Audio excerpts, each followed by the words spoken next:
और अब जंग से जुड़े अपडेट आपको हम बताने जा रहे हैं। ईरान के खिलाफ युद्ध में अमेरिका हर नए दिन के साथ और फंसता हुआ नजर आ रहा है। अमेरिकी राष्ट्रपति इस युद्ध को खत्म नहीं कर पा रहे हैं। ट्रंप को उम्मीद थी कि नेटो देश अमेरिका का समर्थन करेंगे, लेकिन कोई भी देश खुलकर सामने ही नहीं आया और अब ट्रंप अपनी नाराजगी को खुलकर जाहिर करते हुए नजर आ रहे हैं। ट्रंप ने नेटो देशों को कायर तक कह दिया है। ट्रंप ने नेटो देशों को कागजी शेर यहां पर कहा है। ट्रंप ने बोला है कि अमेरिका के बिना नेटो सिर्फ कागजी शेर है, ये कायर है। सोशल मीडिया पर सरेआम नेटो देशों को यहां पर उस पर टिप्पणी करते हुए ट्रंप लिखते हैं कि अमेरिका के बिना नेटो सिर्फ एक कागजी शेर है। वो ईरान को परमाणु शक्ति वाला देश बनने से रोकने के लिए लड़ाई में शामिल नहीं होना चाहते थे। अब जबकि ये लड़ाई सैन्य रूप से जीती जा चुकी है और उनके लिए इसमें बहुत कुछ खतरा है नहीं अब, तो वो तेल की बढ़ी हुई कीमतों को लेकर शिकायत कर रहे हैं, लेकिन हॉर्मूज को खोलने में मदद नहीं करना चाहते। ट्रंप का ये भी कहना है कि ये अब सिर्फ एक सरल सैन्य कार्रवाई रह गई है और तेल की ऊंची कीमतों की मुख्य वजह भी यही है, लेकिन नेटो देश कायर हैं और हम इसे याद रखेंगे। तो डोनाल्ड ट्रंप यहां पर सीधे तौर पर नेटो देशों पर हमलावर होते हुए नजर आ रहे हैं। इससे पहले भी उन्होंने ये बात कही थी कि नेटो देशों का जो रुख है उसे याद रखा जाएगा। हमारे डिफेंस एडिटर राजीव रंजन हमारे साथ यहाँ पर जुड़ गए हैं। राजीव, ट्रंप की नाराजगी जो है एक बार फिर खुलकर यहाँ पर सामने आ गई है। नेटो देशों के रुख को लेकर इस वक्त क्या अपडेट यहाँ पर मिल रहा है और ट्रंप के इस कहने के क्या मायने निकाले जाए?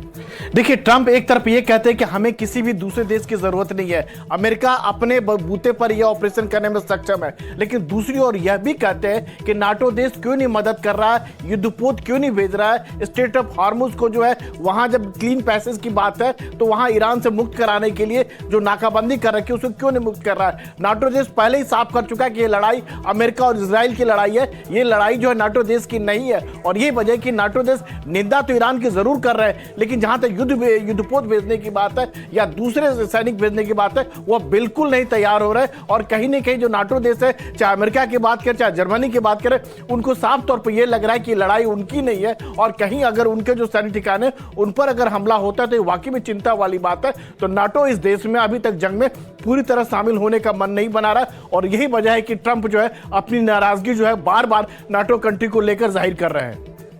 बिल्कुल राजीव, और यहाँ पर नेटो देशों का रुख जो सामने आया वो भी हमने देखा था कि उनका कहना था कि ये हमारी लड़ाई नहीं है और हम इसमें इस तरह से नहीं कूद सकते। भले ही वो रणनीतिक तौर पर या जिसे कहेंगे साइकोलॉजिक तौर पर वो मदद कर सके, लेकिन यहाँ पर वो सीधे तौर पर युद्ध में कूदना नहीं चाहते। राजीव, लौटेंगे हम आपके पास यहाँ पर, लेकिन इस वक्त ये बड़ी खबर सामने आई है।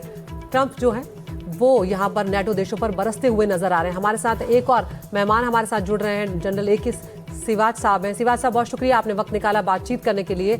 लेकिन ये जो डोनाल्ड ट्रंप का बड़ा बयान आया है नेटो को लेकर, इस पर आपकी क्या प्रतिक्रिया है? देखो, दो बातें हैं। एक तो अदिति इसमें सच्चाई है कि नेटो का जो एक प्रकार से आर्टिकल 5 क्या कहता है कि जब भी किसी नेटो देश पे हमला तो वो सभी देशों पे हमला, तो वो हमले की अगर होता है तब है वो डिफेंसिव एक्शन है। मगर इस जगह में तो अमेरिका और ने हमला किया इजराइल के साथ मिलके, तो फिर ये नेटो 5 का आर्टिकल नहीं लगता। इसीलिए नेटो की कंट्री दलदल में नहीं फंसना चाहते, क्योंकि ये जो अब अमेरिका तो दलदल में फंस चुका है। वो कहते हैं ना, अमेरिका और इजराइल रुकने का नाम नहीं ले रहे और ईरान झुकने का नाम नहीं ले रहा। अब बात आती स्टेट ऑफ हॉर्मुज की। देखो, स्टेट ऑफ हॉर्मुज जो है, आज अमेरिका जो कहता है कि हम सबसे बड़ी सुपर पावर हैं और सबसे बड़ी मिलिट्री पावर हैं, हमारे पास सबसे अच्छी एयर पावर और नेवल पावर है, मगर वो खुद स्टेट ऑफ हॉर्मुज खोलने में नासमर्थ है और वो नहीं कर पा रहा, क्योंकि बहुत ही इंटेलिजेंटली जो ईरान ने गेम खेली है कि ये मिलिट्री वार से उसने इकोनॉमिक वार बना दिया है। स्टेट ऑफ हॉर्मुज को बंद कर दिया और उसके पास बहुत ज़्यादा दस्ते हैं, ड्रोन्स हैं, उसके पास एक प्रकार से सी माइंस हैं और उसके पास स्पीड बोट है। और ऐसे में वो गुहार लगा रहा है कि नेटो कंट्री आए और वो इसको खोलने की कोशिश करें। तो आप कोई नहीं आना चाहता इस दलदल में। और सच्चाई है, अमेरिका की कैपेबिलिटी को दिखाता है कि अमेरिका के पास इतनी ताकत और शक्ति नहीं है। और उसके जो एयरक्राफ्ट कैरियर जिसकी बात करते थे कि अभी जो यूएसएस इब्राहिम लिंकन है, त्रिपोली भी आ रहा है और यूएसएस जोल फोर्ड भी लगा था, मगर जब बात आती है स्टेट ऑफ हॉर्मुज की, वो नासमर्थ है, वो नहीं खोल पा रहे, क्योंकि ये लड़ाई एसिमेट्रिक वारफेयर है, ये कन्वेंशनल लड़ाई नहीं है, और इसके कारण कहीं ना कहीं बैकफुट पे नजर आ रहा है अमेरिका। और यही नहीं, ये कैसे एसिमेट्रिक वारफेयर हो गया है कि जो ईरान ने बड़े क्लेवरली जो मिडिल ईस्ट की कंट्रीज हैं उसकी इकोनॉमी को हिट किया है, और किस प्रकार से उनके जो पहले इन्होंने जो हमले किए थे वो मिलिट्री इंस्टॉलेशन पे किया यूएस के, अब उसके बाद एनर्जी सेक्टर पे भी हमले हो रहे हैं, क्योंकि स्टार्ट जो किया इजराइल ने जब ईरान का पारस साउथ जो गैस फील्ड थी उस पर हमला किया। तो ये सच्चाई है। अगर आप पूरी लड़ाई देखें तो मेजर जनरल के सिन्हा साहब भी जुड़ गए हैं। सिन्हा साहब, आपका भी स्वागत है यहाँ पर, लेकिन इस वक्त एक और खबर का हम रुख कर लेते हैं। हॉर्मूज को लेकर भी जिस तरह से सिवाज साहब भी अभी जिक्र कर रहे थे, डोनाल्ड ट्रंप का एक बड़ा बयान यहाँ पर सामने आया है। अमेरिका हॉर्मूज का इस्तेमाल नहीं करता, जो हॉर्मूज का इस्तेमाल करता है वो सुरक्षा करे। तो यहाँ पर डोनाल्ड ट्रंप सोशल मीडिया पर लिख रहे हैं कि ईरान युद्ध में हम अपने लक्ष्यों को हासिल करने के बहुत करीब पहुंच चुके हैं। ईरान की मिसाइल क्षमता, उसके लॉन्चर और उनसे जुड़ी हर चीज को पूरी तरह से नष्ट कर दिया गया है, और हॉर्मूज स्ट्रेट की निगरानी और सुरक्षा उन देशों को करनी चाहिए जो इसका उपयोग करते हैं। अमेरिका इसका उपयोग नहीं करता। तो सिन्हा साहब, यहाँ पर अमेरिका अनुरोध भी करता हुआ नजर आता है, नाराजगी जाहिर करता हुआ भी नजर आता है, और अब यहाँ पर हॉर्मूज को लेकर वो कह रहे हैं कि हम उनके प्रयासों को मदद तो कर देंगे, लेकिन ईरान का खतरा समाप्त होने के बाद इसकी बहुत ज्यादा आवश्यकता नहीं पड़ेगी। ये भी डोनाल्ड ट्रंप कह रहे हैं, और कह रहे हैं कि वही लोग रक्षा करें जो इसका इस्तेमाल करते हैं। जय हिंद अतिथि। ये डोनाल्ड ट्रंप का जो ये बयान है, ये मेरे ख्याल से एब्सोल्युटली अपोजिट है जो उन्होंने वहां कमिट किया है। देखिए, वहां पर 5th फ्लीट है बहरीन में, उसका एक ऑपरेशन सेंटकॉम का हिस्सा है, या आपको पता ही है। इसके बाद कतर में उनका बेस है जहां एडवांस हेडक्वार्टर है सेंटकॉम का, और उनकी ऑपरेशनल जो डॉक्ट्रिन है और लिखित है ये कि ये पूरी की पूरी इस जो पैसेज है उसको खुला रखना, ओपन रखना, और उसकी सिक्योरिटी देना। इसलिए उनको बेसिस दिया गया था। जितने भी आप अरब कंट्रीज हैं उनको बेस दे रखे हैं, क्योंकि उनकी रक्षा करना उनकी जिम्मेवारी है। मगर इससे मुकर जाना, कह देना कि नहीं हम तो वहां से करते नहीं, क्योंकि बहुत पैसे और बहुत चीजें की हैं, और इनका कहना कि उनकी जिम्मेवारी नहीं है, तो वो पेट्रो डॉलर जो हिट करेगा इनको ही हिट करेगा और दूसरों को नहीं हिट करेगा। आज के दिन में चाइना भी वहां से तेल निकाल रहा है, भारत में तो आ ही रहे हैं, दूसरी कंट्रीज में निकालेंगे। मगर प्रॉब्लम है अमेरिका का।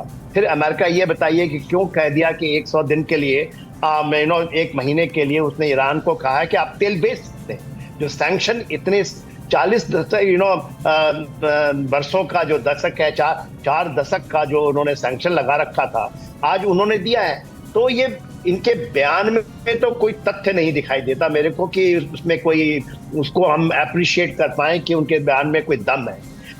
हाँ, उनकी ये बौखलाहट ये है कि वहां से उन्होंने जो मदद मांगी थी, केवल ये नहीं कि नाटो से मांगी थी, उनके 3 देश हैं जहाँ खास करके जो जापान है और साउथ कोरिया है और जर्मनी में 50,000 अमेरिकन ट्रूप्स रहते हैं, जापान में 53,000 अमेरिकन ट्रूप्स हैं, उसी तरह कोरिया में 23,000 ट्रूप्स हैं। उन्होंने इनको भी कहा था कि आप आइए, वो कहते हैं कि नहीं हम नहीं आएंगे। उन्होंने कहा कि माइंड स्वीपर्स भेज दीजिए, उन्होंने माइंड स्वीपर नहीं भेजा। और सबसे बड़ी बात है, जो प्राइम मिनिस्टर है जापान की तकाशी, वो कल अमेरिका में थी डोनाल्ड ट्रंप के साथ। बिल्कुल जिस तरह से आप भी जिक्र कर रहे हैं, France, Germany, Sweden, Italy, Spain, Netherlands, सबने अपना रुख एक तरह से साफ कर दिया है कि वो इस तरह की लड़ाई में डायरेक्टली इस तरह से कूदने के इच्छुक नहीं है। लेकिन सबके बीच में एक और खबर का मैं रुख कर रही हूँ, आप दोनों मेहमान हमारे साथ बने रहिए।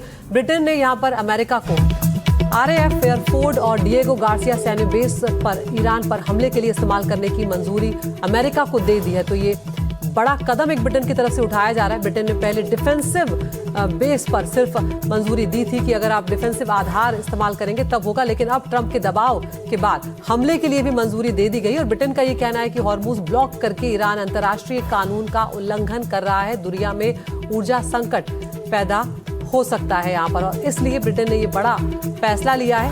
RAF फेयरफोर्ड और डिएगो गार्सिया जो है उस पर उसके इस्तेमाल की मंजूरी अमेरिका को यहाँ से दे दी गई। तो अलग अलग तस्वीरों के जरिए भी आपको दिखा रहे हैं। महायुद्ध का आज 22वां दिन है। ईरानी हमले की 70वीं लहर जो है वो भी देखने को मिल रही है। 70th वेव जो है वो भी ईरान ने लॉन्च की है, और उधर ईरान की तरफ से पेज़ेश्कियान जो हैं वो मुस्लिम कंट्रीज जो हैं उनको भाईचारे का पैगाम देते हुए भी नजर आ रहे हैं। और इस सब के बीच में एक और जो बड़ी खबर सामने आई वो डिएगो गार्सिया सैन्य बेस पर ईरान के हमले की खबर सामने आई। बहुत महत्वपूर्ण खबर हो जाती है। बैलिस्टिक मिसाइल से ईरान ने यहां पर हमला किया है। आपको बता दें कि ब्रिटेन अमेरिका का साझा बेस है डिएगो गार्सिया यहां पर, और रिपोर्ट्स जो सामने आ रही हैं उसके मुताबिक ईरान ने डिएगो गार्सिया स्थित अमेरिका ब्रिटेन के सैन्य अड्डे को निशाना बनाकर कम से कम 2 मध्यम दूरी की बैलिस्टिक मिसाइलें यहां पर दागी हैं। अमेरिकी मीडिया वॉल स्ट्रीट जर्नल के मुताबिक इनमें से एक मिसाइल उड़ान के दौरान ही फेल हो गई है, जबकि दूसरी मिसाइल को अमेरिकी युद्धपोत ने हवा में ही मार गिराया है। और हैरानी की बात यह है कि हिंद महासागर में स्थित डिएगो गार्सिया द्वीप ईरान से करीब माना जाता है कि 3900 किलोमीटर से ज़्यादा दूर है। इतनी दूरी तक मिसाइल से हमला ये साबित करता है कि ईरान के पास लंबी दूरी तक की हमला करने वाली मिसाइलें भी अभी मौजूद हैं।